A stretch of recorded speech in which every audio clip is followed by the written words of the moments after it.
Good evening, everyone. It is the Rangers Review here with an emergency briefing podcast. Derek has been suggesting this might come at some point over the last few days. He's not here. It's me and Chris Jack here to bring you up to speed with the latest Rangers news. Chris has it on the Rangers Review website. The full story is in the comments below, but you all know that. That's why you're here. The Rangers Review understands that Russell Martin is set, primed to become the next Rangers manager to finally succeed Philippe Clement at Ibrox, and has agreed terms with the club to become their 20th permanent manager. Chris, let's get straight into it. Bring us up to speed with where we are this Wednesday evening. I think we're on. Your top line has stolen my thunder there. That was the news. As you've got outlined there, as we have on the site and across the socials, Russell Martin will be Rangers manager. Sources at Ibrox tonight saying that they are close to finalising a deal for him to succeed Philippe Clement. Understand that he'll be in Glasgow over the next 24 hours or so to go through the formalities, and a new era begins. Now, Rangers were only a couple of days on from an emergency podcast, an emergency briefing to discuss the takeover, and this is the first major move for this new regime. I think as I talked about with Derek on the show this morning, and as you guys discussed yesterday, as we see in the comments here, I don't think there's an awful lot of love for Russell Martin amongst the Rangers fans at present. So really looking forward to seeing what he's got to say for himself, to see who Rangers put up alongside him when he does that unveiling press conference. You'd imagine it would be Kevin Thelwell. I think there are questions to answer about the process, certainly about the length of time that it's taken to get to this stage, and I think Russell Martin needs a wee bit of selling to the Rangers fans. They need convinced that he is the right man for the job. But as we understand it tonight, he will be, as you said, he will be the next Rangers manager. Yeah, it's been a long process, Chris. So many twists, so many turns, so many complications, and we'll get into all of that in the kind of coming days. There's a lot of, I think, stories to be told behind the story of this managerial appointment. We do expect it to be head coach, although I'm not 100% sure in that, but certainly structurally, that's what Rangers are going to be implementing. We'll get to a lot of the comments tomorrow before everyone gets too upset at me not reading everyone's point of view out, but we'll have an extended show in the morning to discuss the kind of pros and cons of this and bring you up to speed once we've had a little bit more time to learn more about the story. But your initial reaction to this, Chris, Russell Martin takes on a huge, significant job. Whoever took on this role always was going to. I was writing in Rangers Review newsletter earlier, and I was saying I don't mind new owners not going for the popular choice, because I don't think the popular choice has always worked. And even cast your mind back to the summer of 2023, which was the most optimistic summer in recent memory, certainly since 2021, but there wasn't much money spent then. As soon as a opening day defeat happens against Kilmarnock, all that is out the window. So that can very quickly go against you. But do you sense that Martin, from social media reaction, and that can be deceiving, but conversations you have, do you sense that it is going to be a bit of an uphill battle at the start for the Rangers hierarchy to explain why they've went for this candidate who wasn't the preferred choice, should we say, especially when it's such a significant moment in the club's, not only where the club are, but where the new owners are in their journey with Rangers? I think they could quite easily counter that by saying, well, who was the preferred candidate of this of the Rangers fans then? I think in recent managerial searches, there was a bit of momentum behind Steven Gerrard. I think people at that time, they were enthused by having someone of his name, his stature, his experience in the game. I think people very quickly bought into that. Round about Gio, people like seeing former players coming back. I think they were really got on board with that. Since then, it's been a bit more mixed. I think Beale was an appointment that split a wee bit of the fan base. People were harping back to the Gerrard impact, and well, can he replicate that? Of course, he couldn't.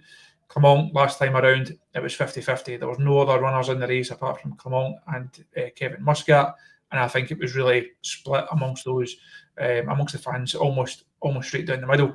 This time it's been so varied. Now, we've spoken about a number of them on the shows over the last while. Someone to Gerrard, Ancelotti was a really interesting appointment. He was the one that I would have gone for out of the final candidates, I have to say. But we've had Sean Dyche. There was a bit of momentum behind Marco Rose in this process earlier on. There was Rob Edwards. There was Gary O'Neill. There's been so many names, so many different profiles, different styles. Can put at that, even when it looked like it was just down to the final couple of candidates. We then had Farioli coming in. We then had Brian Priske coming in. So it shows that there are. I don't think there's been a front runner right from the start of this process. I think the whole process has ebbed and flowed, and there's been twists and turns. There's been so much to take in.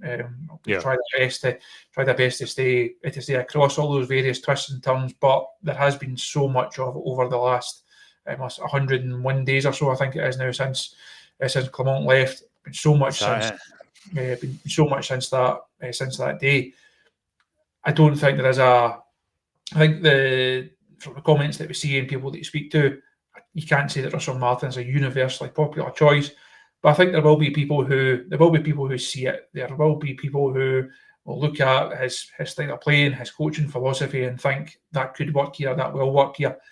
I think, as I said to Derek on the show this morning, I think he's got a bit of work to do just to get himself off and running. I think he probably starts a bit further back than Ancelotti would have done, or Gerrard would have done, or a Dyche or someone like that would have done. But he's got a great opportunity. He's coming into Rangers at a great time. New board, new vision, new money. There's arguably no better time to be Rangers boss since that David and Steven Gerrard came in.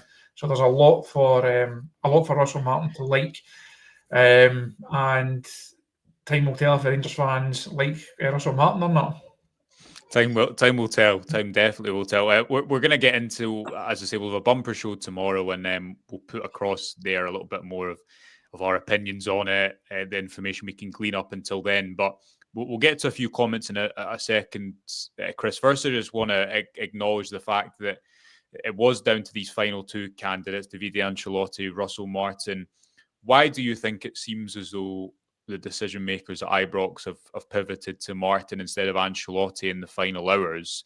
It was put to me earlier today that the comparison between the Scottish Premiership and the Championship, that is what was being looked at more than Martin's spell in the Premier League. Again, you could argue that there's big red flags with the Premier League. Time that he had with as Southampton manager, I cited the example again, which was raised to me by someone else of company at Bayern, who wasn't appointed Bayern boss on the back of what he did with Burnley, but a phrase that we've kind of come back to right throughout this process. Managers are increasingly appointed on what the clubs believe they can do, as opposed to maybe trophies they have won in the past. But I realise it's limited time since this story broke. But from your understanding of it, from your opinion of it, is it Martin's experience of the game and the fact that maybe he is a little bit less of a risk than Ancelotti because he has managed, even if it's not at a level of the scrutiny he's going to face at Ibrox? Is that what's perhaps pivoted and tipped this in his favour? I think also something that you mentioned in your piece on the site when we had the update yesterday, which feels like a long time ago already. I think Martin has interviewed very well in the conversations that he has had with various members of this new regime. We know who's been leading the search. We know who's signed it off. I think he has interviewed very well. It'll be interesting to see what he says when he sits down with the press over the coming days, how he translates that into a press conference setting, and of course, more importantly for the Rangers fans, how he translates what he has sold the board, what he can sell the fans when he speaks publicly. Can he put that on the pitch? That's going to be the most important thing. If he comes in and we see this style of play and we see Rangers looking like they could be potential champions fairly early on, if the signings are good, if the results are there and the performances are there, he can make up that ground quite quickly. If they're not, we know what the scrutiny will be. We know what the criticism will be. So I don't think you can underestimate just how big a call this is for the new regime. They will be fully aware of that. No, they've not bought this club, spent tens of millions of pounds buying up shares committed money to the share issue for the transfer kitty and committed further sums with big plans down the line. They're not doing that to then be swayed by a bit of fan opinion and to be swayed by what has gone on social media. They clearly believe that Russell Martin is the right man for this job. They must have really bought into what he said in the interview process. And I say time will tell whether he can put that on the pitch and whether he can convince the fans or not. So I liked the idea of Ancelotti. I thought that was fresh. I thought it was new. I'd be really interested to see where he ends up. You just know that will be Rangers fans keeping very close tabs on what happens with his managerial career now and where he goes and the results that he has. And you'll get guys no doubt coming on saying, "I told you so." I say it's a huge call for this Rangers board, and we'll find out more in the coming days. Yes, okay. Let's get to some comments. There's quite a lot of comments, Chris, and as I say, we're going to get to loads tomorrow. I think that we'll do an extended show. Gaz Jones starting off with another most positive lookout. He says, "There's no way to put a positive spin on this. He is not wanted. Simple as that." Raymond says he hopes Russell Martin gets money to spend. Richard says he's glad it's over. He has my 100% backing. Andrew Webster, who is a member of the channel, his Southampton team beat the 49ers Leeds 3 times, was always going to be popular choice for them. Oz, good friend of the show, says give the guy a chance. William, it's hilarious the guy isn't even in the door yet and the keyboard brigade are slating him. That's William calling you that, everyone, not me. Just don't shoot the messenger. JG says, just tuning in, lads, emergency being the key word here. Yeah, it's divided opinion, Chris. I think it's fair to say that. Just before we kind of finish up ahead of tomorrow morning too, again, was referencing this earlier. If you go back to Beale, you go back to Van Bronckhorst, and to a degree, Clement too, but certainly Frank Lampard and the previous manager search, you would believe was pretty close to getting the job. And the reaction that maybe came out about Lampard was taken into account. What does it say, Chris, that the new decision makers would be comfortable going for an unpopular choice? Do you see that as a good thing, an out of touch thing, somewhere in between? Ultimately, the way Rangers have been run in recent years has not worked. I would continue to come back to the fact that the team that has won the Scottish Premiership has been a team that have been pretty small but technical and dominated a lot of the ball. Where do you sit on that that kind of frame of outline there? Is it out of touch, or is it blocking out the noise effectively and ultimately going with the candidate that they think gives Rangers the best chance of being the best football team and therefore the most successful football team? Because if anything's going to convince any supporter at Ibrox, it's winning matches, and that's what they're obviously going to entrust Russell Martin with doing. I think it's more swaying towards your second kind of outlook there. It's a sense of them believing that they have the right process, that they have the right people, that they have the right ideas and the right kind of blueprint for Rangers. I think we've seen in recent seasons boards and chairmen and regimes being quite swayed by the mood of the fans, and being fans themselves, they're perhaps being more susceptible to that. We will have a piece on the site over the weekend going through a lot of the takeover details going in behind that deal, and one of the things that mentioned in that piece will be the fact that Rangers are not being run by fans anymore. There's a big call over the last decade or so for Rangers men to be running Rangers. These people who have put the money in, this new regime, as headed by Andrew Kavanagh, they've got the club's best interests at heart because they've now got huge financial interest in it, but they didn't grow up in Copeland Road. They're not former season ticket holders. They've never been in a supporters bus. They're coming at this from a completely different point of view. They still want the best thing for Rangers, because ultimately a good and successful Rangers is good for them, but they're not going to be that swayed by that kind of emotional side of it. They're taking these decisions purely on a business basis and on a sporting merit basis. They clearly believe that Russell Martin, out of all the people, and we round off a number of the names earlier on, They clearly believe that Russell Martin is the best man for this job. There's been enough time in this process. If you get to this stage, you have to be there's never a complete sure thing. But when it gets to this stage of proceedings, you have to be as sure can be that you're making the right call, and they clearly believe that that Russell Martin is that man. Just before we go, a couple of comments I've seen talking about the backroom staff.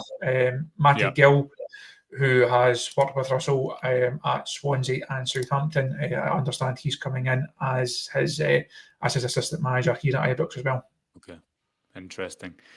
Interesting time. Well, Chris, it's never quiet, it's never dull, and I'm sure it will not be for the upcoming days. But the top line, if you're just joining us, Russell Martin, we understand, is set to become the next Rangers manager as they finally end their search to find a successor for Philippe Clement. We're going to be back for an extended morning briefing in the morning. Get your comments in there. There's loads of content on the website, including Chris's story with the latest update over there.